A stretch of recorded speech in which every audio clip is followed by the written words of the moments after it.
guys, today I'm really excited to show you how to knit this feather diamond lace stitch using a knitting chart. This is a really pretty knit lace stitch that's diamond shaped, and it's part of my Mackenzie tank and my Mackenzie cardigan, which will be available. I've linked those for you below. But again, I just wanted to take some time to show you how to read the feather diamond lace knitting stitch chart. And this will just help you know how to read knitting charts in general. Okay, I know when I first started knitting charts, especially lace, complicated lace, I was really overwhelmed. So I just wanted to break it down pretty simply for you guys. This is my feather diamond lace stitch chart that's included in some of my patterns, my Mackenzie lace tank and a cardigan that I have coming out soon. Those will be linked for you in the video description when I have them all ready for you guys. But let's just break this all down pretty simply. How do you even read these knitting charts? First of all, what's really unique, what I love about charts, knitting charts, is that it's actually designed to look like what your work is supposed to look like. So if you take a look at this, the chart kind of resembles what the work looks like. So you can visually see what your work should look like if you're following the chart correctly. All right, when we read knitting charts, we start at the bottom right, and we will be reading from right to left. And this chart is only showing, if you take a look here, you can see the stitch count here, and then you can see the row count here, but if you take a look, it's only odd number rows.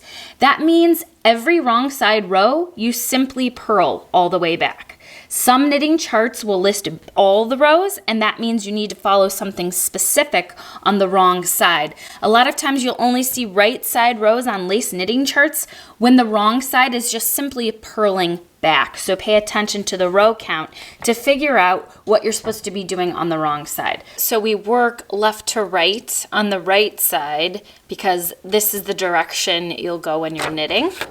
And then if you do have a chart that also includes the wrong side rows, you will be working from left to right on the way back. So just wanted to mention that. So some knitting lace patterns will have repeats, and repeats are denoted by these kind of thicker looking bars. So these stitches, these 10 stitches, are repeated based on the number of cast on stitches the pattern calls for. So in this case, I've got 23 stitches in my lace pattern, and the cast on stitches will be differentiated by 10. So I will cast on 23 stitches in my example, but the other cast on numbers might be 33 stitches or 43 stitches or 53 stitches. And in that case, you will just repeat these 10 stitches until you get to the point where you have these 8 stitches left at the end. Okay. I also wanted to mention when you knit lace, this gives you rows 1 through 15. Or 16 essentially, because you'll be purling back on the 16th row. And then once you get to the 16th row, you'll just repeat it and start at row 1 again. And it'll just repeat it the number of times the pattern says to repeat. Also wanted to note, every lace knitting chart should have chart abbreviations. So if there's nothing in the space, it's typically a knit. Then this symbol usually means knit 2 together. This symbol means slip 1, knit 1, pass the slip stitch over. These two, you're just decreasing 1 stitch. And then this slip 1, knit 2 together, pass the slip stitches over is decreasing 2 stitches. So that is at the top of the triangle here. And then the circle is simply a yarn over. So again, the symbols are meant to kind of look like the actual stitches themselves, so you can see what the work will look like. Okay, now I'm gonna actually knit the chart for you so you can see. So I cast on 23 stitches just for the sake of showing you how to knit the chart. Again, you will probably be casting on more than me, but it'll be 10 additional more stitches. 10 additional more stitches will actually give you another diamond. So let's go ahead and start knitting the chart. So I'm gonna start down here. And my first 4 stitches are knit stitches. 1, 2, 3, 4. So I knit the first 4 stitches. So I'll go ahead and do that. 1, 2, 3, 4. And then we have this next stitch. Make sure you can see here. This next stitch here is a knit 2 together. So I will knit 2 together.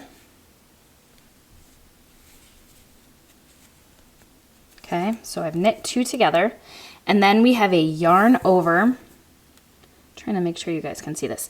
So it's knit 4, knit 2 together, which we just did, then yarn over, knit 1, yarn over. So I'm going to do those 3 stitches. Yarn over, knit 1, yarn over, and then we have this stitch, which is a slip 1, knit 1, pass the slip stitch over. So it creates a stitch.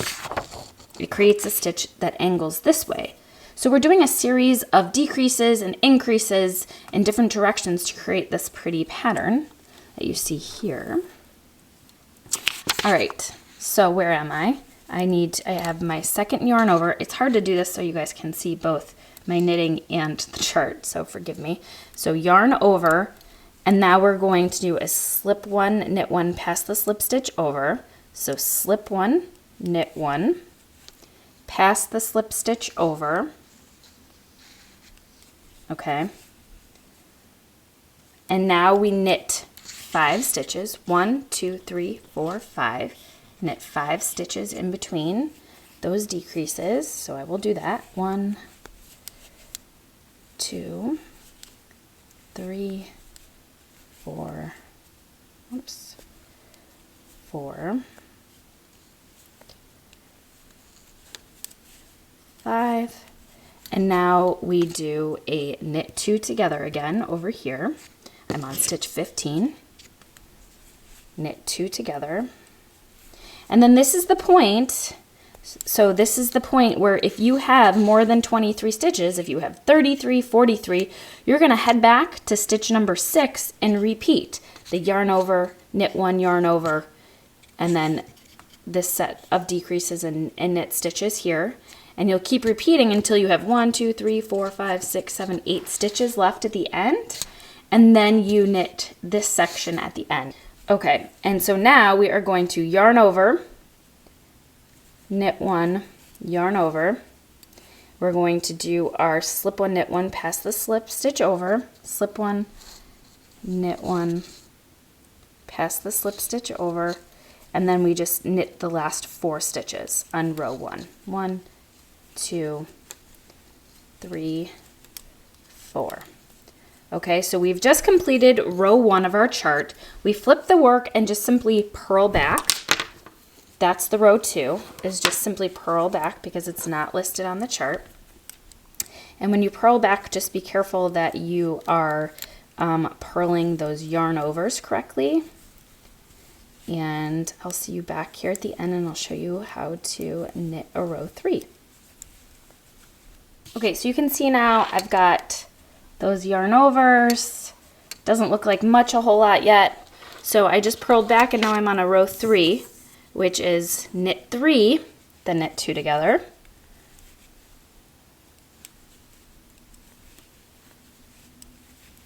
Then I knit 2 together, and you'll see, so I've got this slant right here. I'm trying to do this so you guys can see. So I've got this slant. So, you know, use common sense too when you're knitting charts to make sure your spacing is correct. We're going to continue that slant. So the knit 2 together is positioned strategically here so that the slant continues in that direction. And now we knit 1, yarn over. So our yarn over is in a strategic position too. Then we're knitting this center stitch, yarn over, knit 1. Now you can see the slant. We're going to do the slip 1, knit 1 again, pass the slip stitch over, slip 1, knit 1, pass the slip stitch over. Now, instead of having 5 stitches in between those decreases, we're only having 3 knit stitches. So it starts to kind of make sense. So now I'm only going to knit 3 stitches. 1, 2, 3. Now I'm going to do a knit 2 together to continue this decrease line here. Knit 2 together, knit 1. Okay. Now, again, I am at stitch 15. I'm at stitch 15 on the chart, so if I have more stitches, I would go back to stitch 6 on the second row here and continue the yarn over, knit 1, yarn over, okay? But so now I'm here on stitch 16 in row 2, so I'm going to do the yarn over, knit 1, yarn over.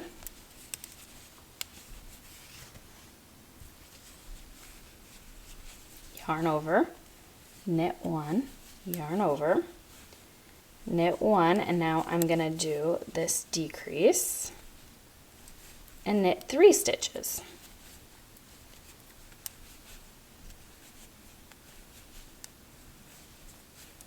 So now we have our second row done, or I'm sorry, our third row done of our feather lace diamond stitch. You can start to see it come together. So we're going to turn the work and purl back. Okay, now I'm on a row 5 here, which is knit 2 together, knit 2, knit 2 together, then I knit 2 stitches, 1, 2, yarn over, knit 1, yarn over, knit 2, then I do my left leaning decrease here, slip 1, knit 1, and then I knit 1, knit 2 together, that direction, and you can see now how that triangle is coming together. Now we knit 2, yarn over, knit 1, yarn over. Again, those yarn overs are in the correct place. Then we knit 2, and then we decrease this way to the left and knit 2. And that is our row 5. And then I just want to show you, I'm going to purl back and then I'm going to show you a row 7 just so you can see how to do this decrease. But basically, rows 1 through 7 are the same as rows 9 through 15 here. They're just positioned differently. So once you know how to do the rows 1 through 7, you'll be fine doing the rest. It's the same, it's just shifted over. So that's how you do it. Okay, so I'll just show you how to do a row 7. Okay, a row 7 or a row 15. A row 7 or a row 15, you have this decreasing 2 stitches. Basically, you're at the top of a triangle. Okay, so I just wanted to show you how to work a row 7. So basically, you're just going to follow the chart, knit 1, and then we knit 2 together, and then we are going to knit 3, 1, 2, 3, and we're doing our last yarn over in this space because you'll have 4 yarn overs here. So yarn over, knit 1, yarn over. We're going to knit 3, 1, 2, 3, because when we knit 3, that gets us to that top of the triangle. And now basically we need to take these 3 stitches and make the top of the triangle by decreasing 2 stitches at one time. So to do this symbol, the slip 1, knit 2 together, pass the slip stitch over here. That's that symbol for the top of the triangle. This is how we work that. You slip 1, knit 2 together, and then you pass that slip stitch over. And now we've got our top of the triangle. And then you have to knit 3 again. 1, 2, 3, yarn over, knit 1, yarn over, knit 3, 1, 2, 3, and then we do our decreased this direction, slip 1, knit 1, pass the slip stitch over, knit 1.